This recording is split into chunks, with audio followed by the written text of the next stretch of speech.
just gonna kind of do like a quick video diary of like what goes into rebuilding these. Now this thing, all I did was just take the covers off here, just kind of look and see what we got. I guess the complaint on this thing is that one of the middle switches, one of these, when you go to turn it on, it doesn't have any impact on the load at all. But regardless, let's see what happens. Like with these things get dropped and then they fall right off those DIN rails that they're supposed to be attached to back there. A lot of the times, these little plastic tabs that hold those on there, they snap right off. So then they won't go back on there, and they're just kind of flopping around everywhere. So just kind of try to look real quick to see if there's anything obvious. One thing I see right off the bat is that. And this thing here is some kind of remote control card, I guess, so you can connect a bunch of these together. Maybe burn them all up at once instead of individually, I guess. But I just want to kind of take you through the process of what I do here, because like I said, I'm going to be deleting all this, putting a whole new style contactor in, new wire, all this wiring. This whole thing's going to get gutted and rebuilt completely so we can avoid these issues. You can see someone's already been in here messing around with it. That's why it's such a clusterfuck of wires everywhere. But yeah, we'll get it all sorted out. But first thing I kind of look for is the coils. We just want to make sure that there's nothing crazy going on with the coils. They look okay. You know, there's nothing hanging down. There's nothing broken or anything. The discoloration, you know. Oh, see, there is one broken right there. See it? There's a piece of one that broke off of somewhere, and it's sitting on top of that one. See, that could be a face-to-face short, potentially. So we got to hunt that down and see where that came from. Same kind of thing here. Yeah, looks pretty decent though, aside from that. So hunt all that down. That's kind of it. We got the prints here, so that's right from the factory. So we'll get in here and just start I'm going to start disassembling it right now, and then we'll deal with putting it back together after. I'll show you step by step, little snippets here and there. So you can see it got hot up here, obviously. So that's usually a fan issue. Like that fan stopped working at some point. It does look like it got replaced. Maybe these two, because you see how the labels they're kind of facing all different ways. You know. So yeah. Well, I'll show you as I find it. I want to just document this so we can have a good. You know, like a good idea of what goes into this. All right, so following up, so what we got all the contactors taken out. We started taking some of the trays out, just foaming them out, see where we're at with them. I just like to make sure that, for instance, I'll go through each one of these, depending on what tray it is. Typically, these bigger ones will foam out at about 12 volts each, as long as you have. See these wires here, as long as they're not touching anything over here, we have them all pretty well isolated. Not touching anything, we can get some decent readings without going through a bunch of shit. It should be about 12 ohms each on these coils. So you got 11.8, and then we just go down the line with them.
so that tray is good.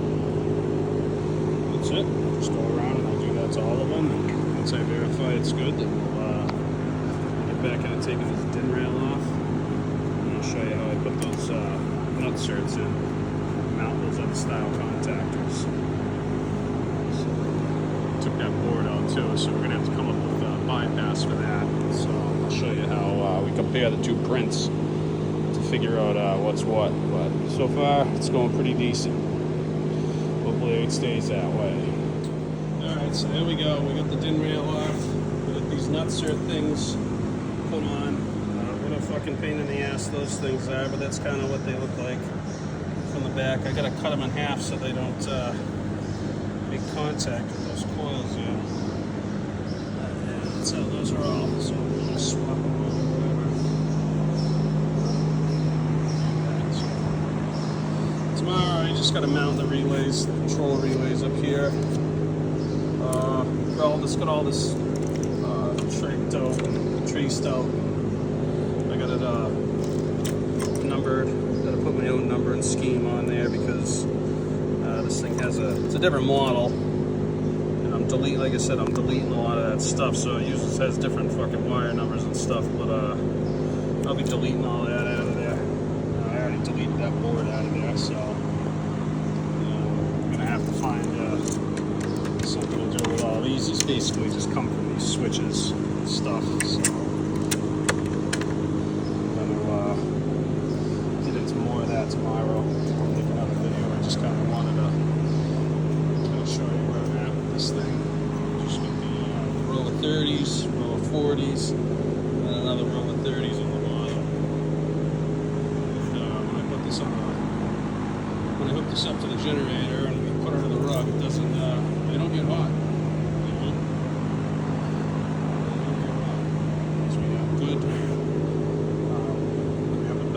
Nice tight connection, whereas those other style contactors, those push-in ones, they just don't make a great connection. They're only touching the wire on like literally two sides. So they get hot, they basically turn into little resistors and they burn up. So that's kind of the problem.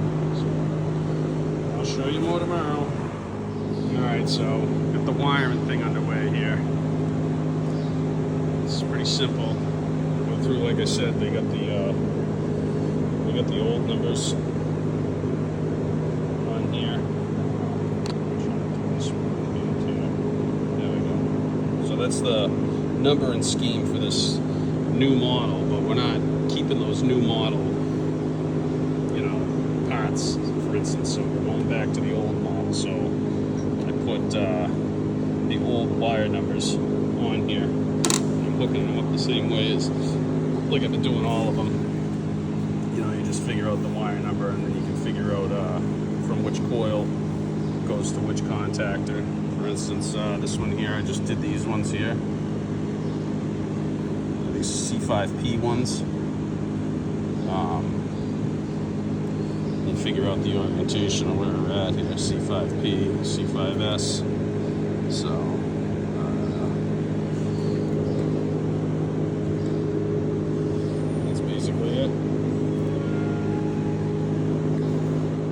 going to show you these little ferrule things that I was telling you about. Take a piece of wire like this, right? Strip it back. See, you get these little, that. So you twist it.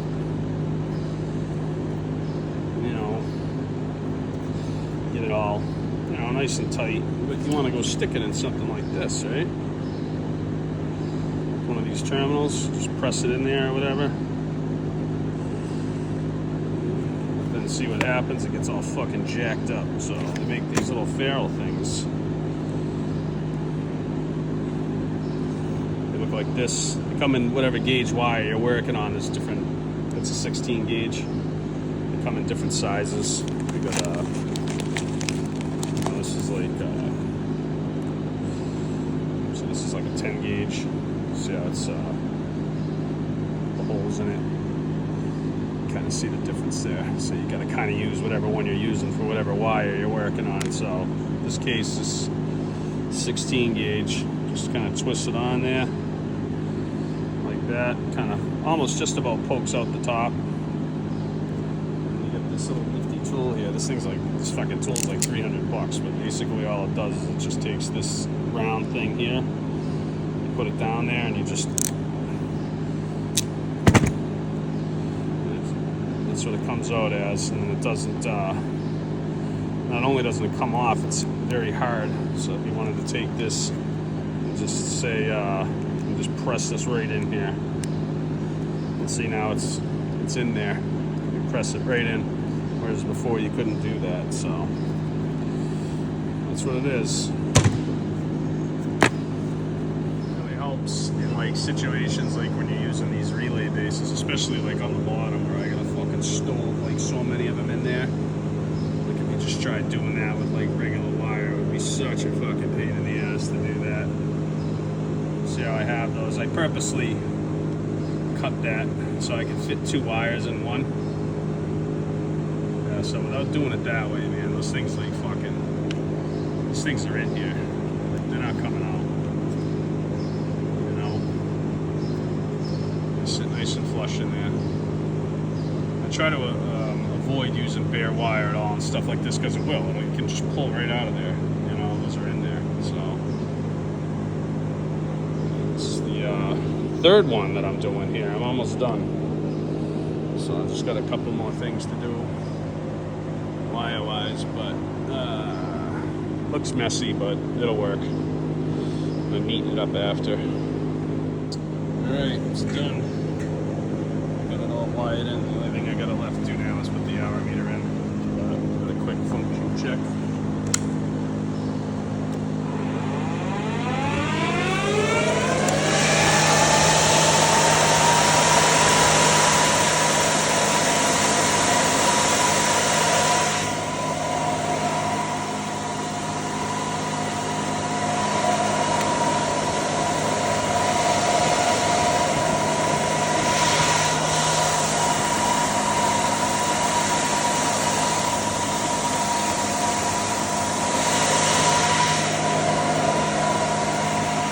Switches, this is the master that controls the rest of these. Without this being on, none of these do shit. Turn this on. These switches is what basically controls these fully. Turn these all on.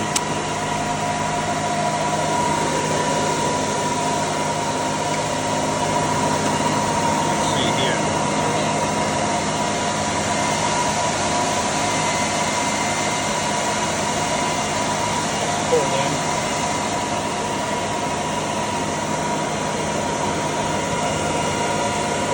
Pull in, all of them are pulled in.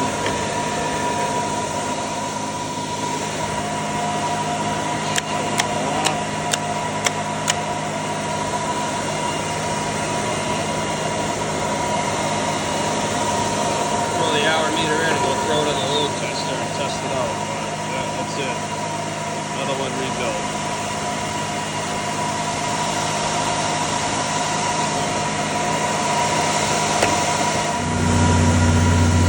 Alright, so we're testing today. Just got it hooked up to the generator here. We got it set up to slide that on up. I wanted to reiterate the importance of watching these readings. Right now the breaker's closed, so we should be seeing some voltage here. Voltage is going to be dependent on, you know, generators, voltage regulator and whatnot. The current is going to depend on this stuff here being wired right, and all these connections, some tight, some loose, so that'll give some variation, you know, in the lock and it get worn out over time.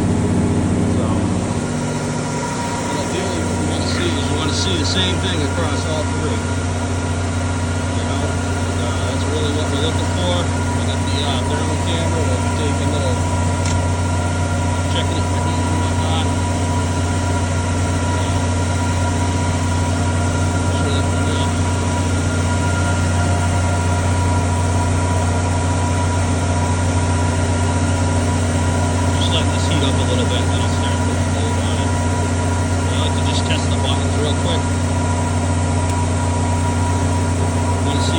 same. So, yeah, they're all the same. And we're going to test the individual buttons. They're all the same.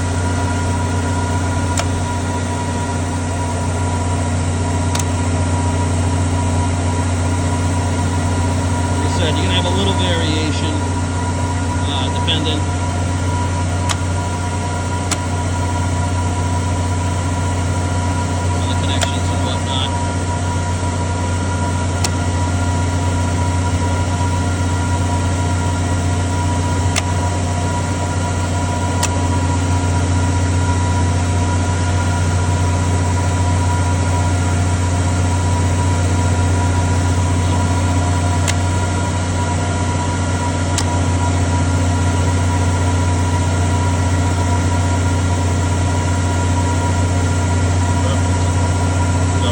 Load this thing up here in a minute. Take some good heat traces. See if anything's getting hot.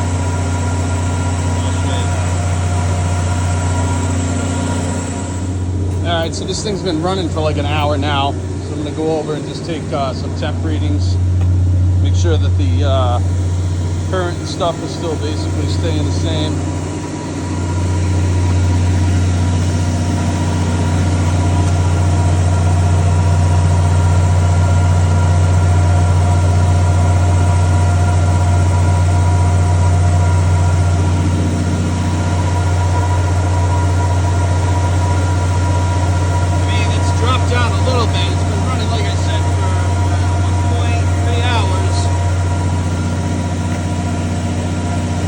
Hour meters on these to track it, and I just found out there's actually there's an hour meter built in. Alright, well that'll save me a step next time. But you want to see on these coils, all even heat, no hot spots. Like that. That's pretty normal. You see in there, it's pretty normal. Crazy. Some of those have more current running through them than others, but there's no like glaring hot spots. There's just even distribution. That's what we're looking for. As long as you can keep the connections tight and the wires from burning, and you don't drop these things, you get some time out of them. But I mean, over time, those coils are going to wear down. Anything that gets the thermal cycles like that, it's going to cause strain on it, you know. So I think I'm pretty good. I might let this go for 2 hours on full load here just to see. And, I think we're going to button it up and call it good. Yeah. Hot spots. Reflection sucks, I'm sorry about that, but yeah, another one done.